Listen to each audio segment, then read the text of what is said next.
Hello दोस्तों, refix India के YouTube channel पे आपका फिर से स्वागत है। तो दोस्तों, आज की वीडियो में हम देखेंगे एलजी के बोर्ड के अंदर अगर रीस्टार्ट की प्रॉब्लम आती है तो किस तरीके से हम उसको चेक करते हैं, कैसे हम पता लगाएंगे कि फॉल्ट किधर की तरफ है। तो चलिए स्टार्ट करते हैं। सबसे पहले मैं आपको ये दिखा देता हूँ। यहाँ पे आप ये देख सकते हैं, मेरे पास जो ये बोर्ड है वो कुछ इस तरीके का बोर्ड है और ये एलजी के बोर्ड में लग के आता है। यहाँ पे आप ये देख सकते हैं, जो हमारे पास चिप है वो भी एलजी कंपनी की है। और अगर इसको हम चेक करेंगे तो दोस्तों, इसके अंदर सबसे पहले मैं आपको प्रॉब्लम दिखा देता हूँ कि प्रॉब्लम किस तरीके की है।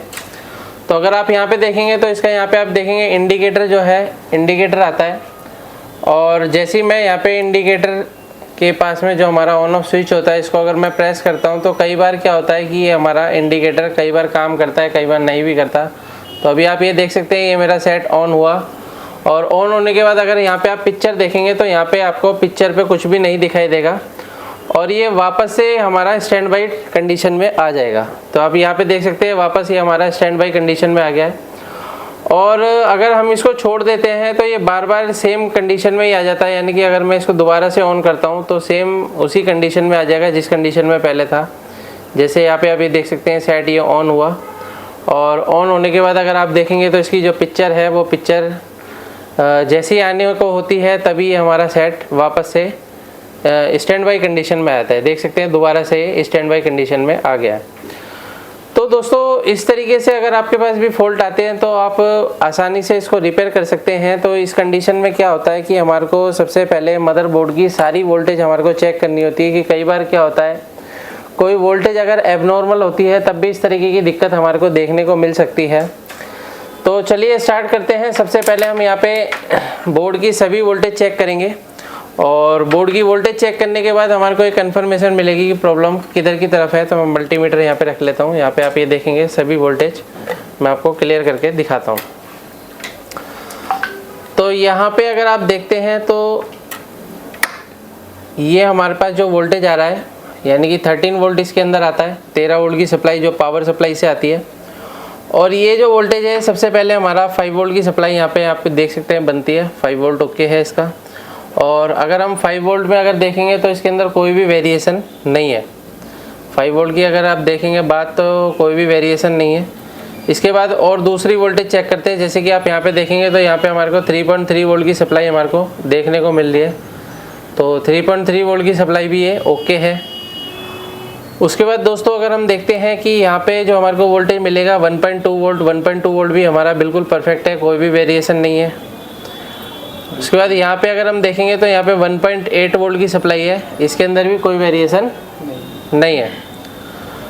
तो देखिए, अभी क्या है कि अगर इस बोर्ड की सभी वोल्टेज ओके हैं और वोल्टेज में कोई भी वेरिएशन नहीं है तो फिर क्या होता है कि हमारे प्रॉब्लम होती है तो सॉफ्टवेयर से रिलेटेड दिक्कत आती है या फिर दिक्कत आती है हमारे मेन प्रोसेसर की वजह से।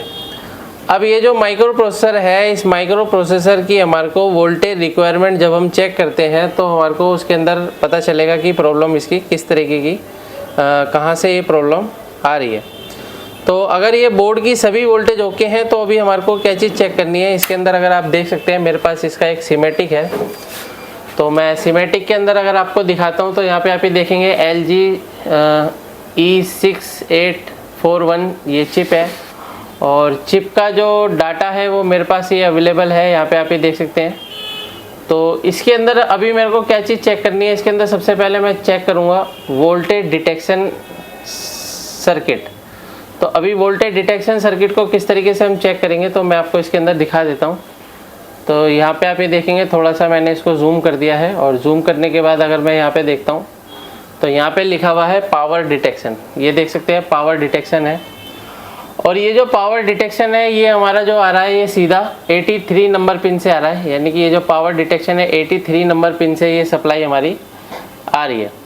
तो सबसे पहले हम ये वोल्टेज को चेक कर लेते हैं। इसके बीच में हमारा 100 ओम की एक रेजिस्टेंस भी लगी हुई है। तो यहाँ पे अगर मैं वोल्टेज चेक करता हूँ तो ये वोल्टेज मेरे को 3.3 वोल्ट की सप्लाई मिलनी चाहिए। तो यहाँ पे अगर मैं वोल्टेज चेक करता हूँ तो यहाँ पे आप ये देखेंगे थोड़ा सा जूम करके, तो यहाँ पे ये 80 नंबर पिन है और 80 नंबर पिन से 83 नंबर पिन पे अगर आप देखेंगे तो ये हमारे पास रेजिस्टेंस यहाँ पे लगी हुई है। तो यहाँ पे आप ये देख सकते हैं, यहाँ पे जो वोल्टेज आनी चाहिए यहाँ पे 3.3 वोल्ट की सप्लाई हमारे को मिलनी चाहिए। और ये जो 3.3 वोल्ट की सप्लाई है ये हमारे को स्टेबल नहीं मिल रही है। देखिए अभी ये 3.3 वोल्ट है और ये दोबारा से वोल्टेज हमारा ड्रॉप हो गया। यानी कि यहाँ पे क्या है कि वोल्टेज 3.3 वोल्ट आता है लेकिन बार बार ड्रॉप हो रहा है, ये देख सकते हैं आप। तो दोस्तों यहाँ पे अगर आप रेजिस्टेंस देखेंगे तो रेजिस्टेंस के ऊपर भी हमारे को 3.3 वोल्ट की सप्लाई ये देख सकते हैं नहीं मिल रही है। तो सबसे पहले हम क्या काम करते हैं, इस रेजिस्टेंस की वैल्यू अगर मैं चेक करता हूँ तो मेरे को क्या वैल्यू यहाँ पे मिलनी चाहिए, ये चीज़ हम देखेंगे। तो पहले मैं इसको ऑफ़ कर लेता हूँ। ऑफ़ करने के बाद मल्टीमीटर को मैं यहाँ पे सेट करता हूँ वोल्टेज रेंज पे, सॉरी होम्स रेंज पे। और यहाँ पे अगर मैं देखता हूँ तो ये मेरे को रेजिस्टेंस वैल्यू क्या मिल रही है, इसको होम्स रेंज पे लगा लेते हैं मल्टीमीटर को। और यहाँ पे अगर मैं होम्स रेंज में देख रहा हूँ तो मेरे को क्या वैल्यू यहाँ पे मिल रही है, 4.6 मिल रहा है। और 4.6 के बाद अगर मैं यहाँ पे देखता हूँ तो ये मेरे को मिल रहा है 1.6 मेगा ओम में। और आगे अगर हम चेक करते हैं तो मेरे को यहाँ पे जो वैल्यू मिल रही है ये 22 ओम की रेजिस्टेंस मेरे को ये दिखा रहा है, जो इसके पास में रेजिस्टेंस लगी हुई है। और यहाँ पे भी आप ये देख सकते हैं, यहाँ पे भी ये 3.6 किलो ओम के अराउंड हमारे को ये दिखा रहा है। तो दोस्तों जहाँ तक ये हो सकता है कि ये जो रेजिस्टेंस है ये रेजिस्टेंस भी हमारी लो वैल्यू की होनी चाहिए। तो सबसे पहले मैं यहाँ पे लो वैल्यू की एक रेजिस्टेंस लगा के चेक करूँगा कि क्या कंडीशन बनती है। इसको क्या है, मैं किसी भी बोर्ड के अंदर से आप ये देख सकते हो लो वैल्यू की रेजिस्टेंस कहीं से भी हम निकाल के लगा सकते हैं। तो यहाँ पे 100 किलो ओम है और देख लेते हैं 11 किलो ओम है, 90 किलो ओम। तो यहाँ पे क्या है, हमारे को चाहिए लो वैल्यू की रेजिस्टेंस 4.7 के है। और थोड़ा सा डाउन देख लेते हैं। तो इसको क्या है, हम थोड़ा कंटिन्यूटी पे भी मैं आपको दिखाता हूँ, क्योंकि लो वैल्यू की रेजिस्टेंस क्या है कंटिन्यूटी भी देती है। तो यहाँ पे हम देख लेते हैं, ये कोई वैल्यू नहीं दिखा रहा। यहाँ पे आप ये देखेंगे, यहाँ पे मेरे को जो रेजिस्टेंस मिल रही है ये काफ़ी कम ओम्स की रेजिस्टेंस है। तो हम यहाँ पे इस रेजिस्टेंस को लगा के देखते हैं। इसकी पावर लगाओ। अब क्या है कि जब भी हम काम करते हैं तो हमारे को थोड़ा सा स्टेबल होके काम करना होता है, क्योंकि ये जो कंपोनेंट होते हैं काफ़ी छोटे होते हैं और काफ़ी जल्दी ये उड़ भी जाते हैं। तो इसके अंदर हमारे को एयर का प्रेशर कम रखना होता है। यहाँ पे मैं आपको दिखा देता हूँ, इस तरीके से हमारे को किसी भी रेजिस्टेंस को उठाना है। तो यहाँ पे आप ये देख सकते हैं, मैंने इस रेजिस्टेंस को उठाया और इसको हम साइड में रख लेते हैं। और यहाँ से दूसरे रेजिस्टेंस को उठा के हम वहाँ पे फिक्स करेंगे।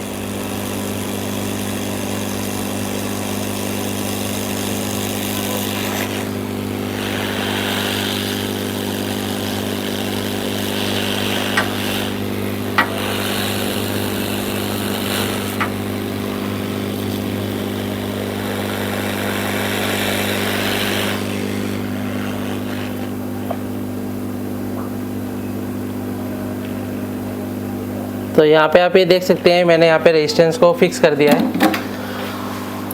और रेजिस्टेंस को फिक्स करने के बाद अभी हम देखेंगे कि यहाँ पे क्या कंडीशन हमारी बनती है और यहाँ पे जो वैल्यू जो हमारी वोल्टेज थी वो स्टेबल रहती है या नहीं रहती है। क्योंकि इसके अंदर जो 3.3 वोल्ट की जो सप्लाई है वो हमारे को स्टेबल मिलनी चाहिए, तभी हमारा ये बोर्ड प्रॉपर तरीके से काम करेगा। तो अभी मैं सेट को ऑन करता हूँ। और सेट को ऑन करने के बाद यहाँ पे आप ये देख सकते हैं, इसकी जो लाइट है इंडिकेटर आके चला गया है। और अभी आप यहाँ पे पिक्चर भी देख सकते हैं, पिक्चर इसकी बन गई है। और मीटर से अगर मैं वोल्टेज दिखाता हूँ तो मीटर से इसकी जो वोल्टेज है वो इस रेजिस्टेंस के ऊपर यहाँ पे देखेंगे 3.3 वोल्ट ये फिक्स हो चुकी है। यहाँ पे आप ये देखेंगे 3.3 वोल्ट की सप्लाई जो है। तो इसकी जो पिन नंबर कौन सी थी, पिन नंबर 83 पे जो है हमारा 3.3 वोल्ट क्या है फिक्स हो चुका है। यानी कि ये कौन सी वोल्टेज है, वोल्टेज पावर डिटेक्शन।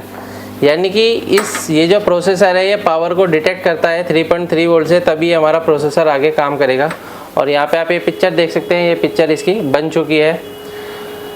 तो इस तरीके से हम किसी बोर्ड को आसानी से रिपेयर कर सकते हैं। बस हमारे को इसके बारे में प्रॉपर तरीके से नॉलेज होनी चाहिए। अगर आपको LCD LED TV रिपेयर की ट्रेनिंग लेनी है तो नीचे दिए गए कॉन्टैक्ट नंबर पर कॉन्टैक्ट कर सकते हैं। वीडियो आपको पसंद आए तो वीडियो को लाइक करें, शेयर करें, कमेंट करें। Thank you friends.